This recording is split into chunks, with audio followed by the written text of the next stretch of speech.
Hi there. As I've discussed in many of my previous videos, one of the resources available to individuals who are going through a contested custody matter in Maryland's court system are the three types of court-appointed children's attorneys that are out there. There's three types. There is a privilege waiver attorney, which is often referred to as a Nagel-Hooks attorney, and that attorney has the sole discretion whether to waive a child or children's privileged confidential communications with their therapist or counselor and allow either party to have that therapist or counselor come into a court setting and testify to what is being talked about by the child in the therapeutic setting. That is the attorney's only role, is to make this assertion of privilege or to waive the privilege in a therapeutic context for the child and the child's therapist or counselor. That decision is a very significant one, and there's a number of things that need to be weighed in that context, including the child's belief of privacy and confidentiality with the therapist, the ongoing relationship with the therapist, and other factors balanced against the importance of the information being discussed in the context of the child's best interest in terms of a custody arrangement with his or her parents.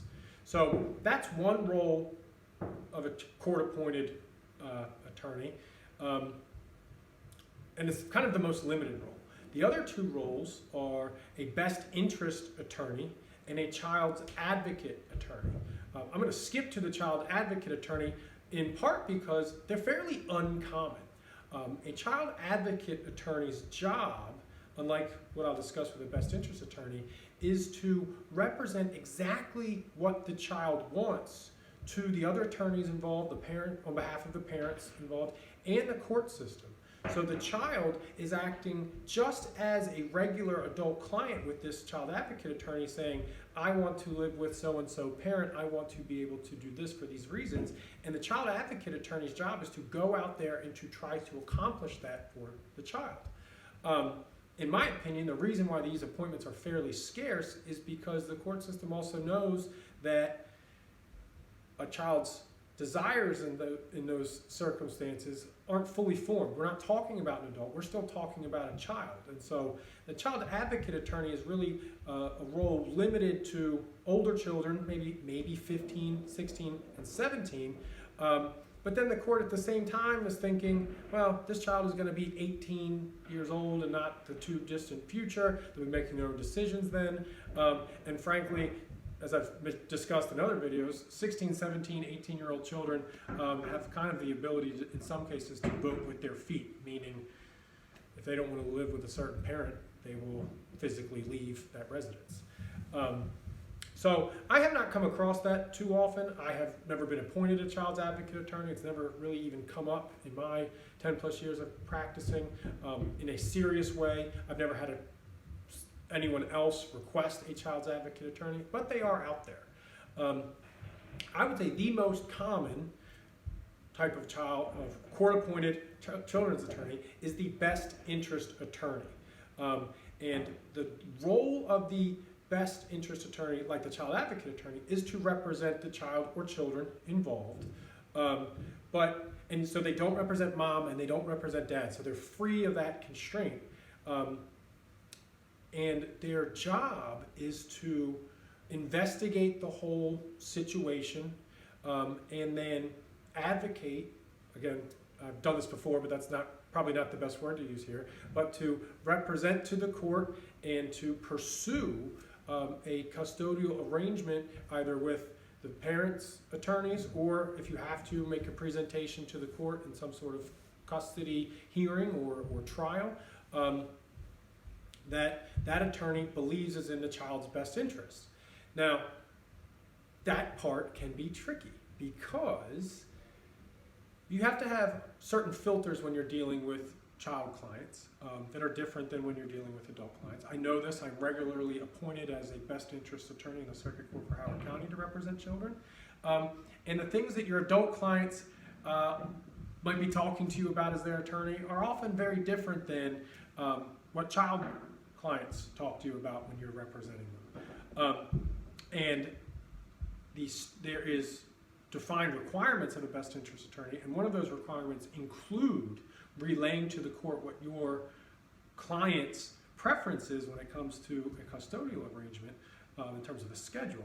However, as a best interest attorney, you are not bound to pursue or make a case for or argue for what your child clients are telling you they want or there's their preference. And that's the big difference between a child advocate attorney and a best interest attorney. I can hear what my child clients are saying if I'm operating as a best interest attorney and say, I hear you, I know that's really important to you, I'm listening, but I also don't think that's in your best interest. And I can give a litany of examples for age group or kind of age appropriate disputes I've had with clients over the years. The silliest example I like to use is when young clients want to live with a certain parent because they allow them to eat chocolate or eat bubble gum or watch a certain type of movie that they want.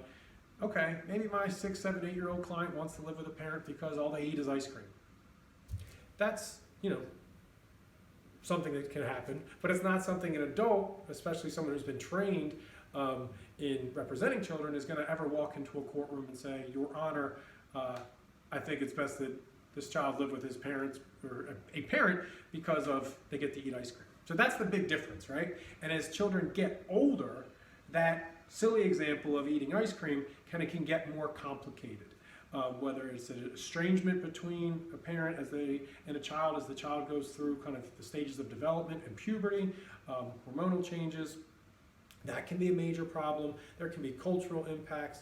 There can just be a complete disconnect between a parent and a child. There could be litigation complications. There could be alienation issues. It's just, the list really goes on, and that is why, until you get in as a best interest attorney and investigate and talk to your client, interview the client or the client's parents, interview family members, teachers, guidance counselors, therapists, and really figure out what's going on in the case, it's difficult to kind of make heads or tails of certain situations right away.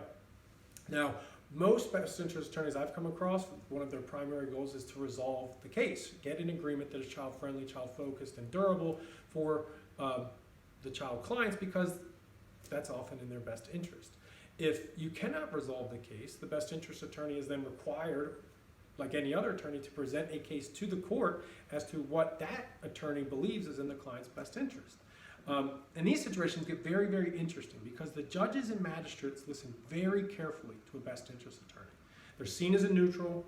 They don't have like an axe to grind in terms of the breakdown of the marriage, or if there's some sort of extramarital activity or something along those lines.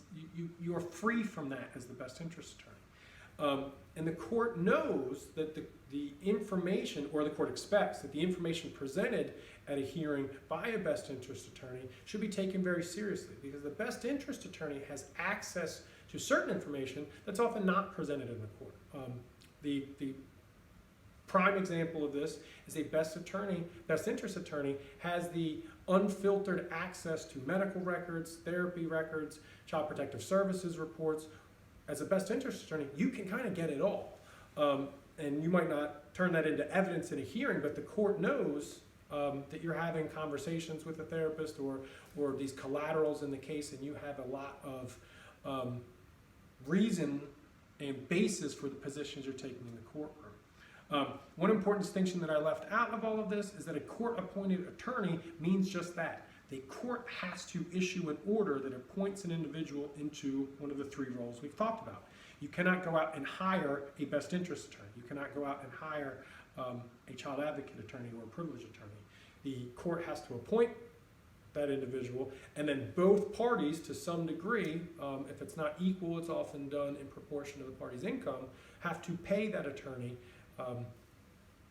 a retainer, and they will get bills and invoices from that attorney.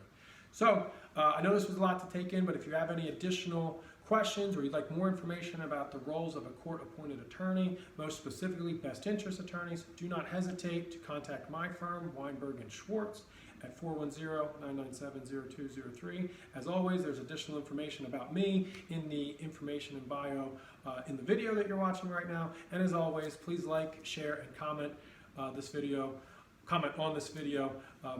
as much as you can. I appreciate you watching. I'll talk to you soon.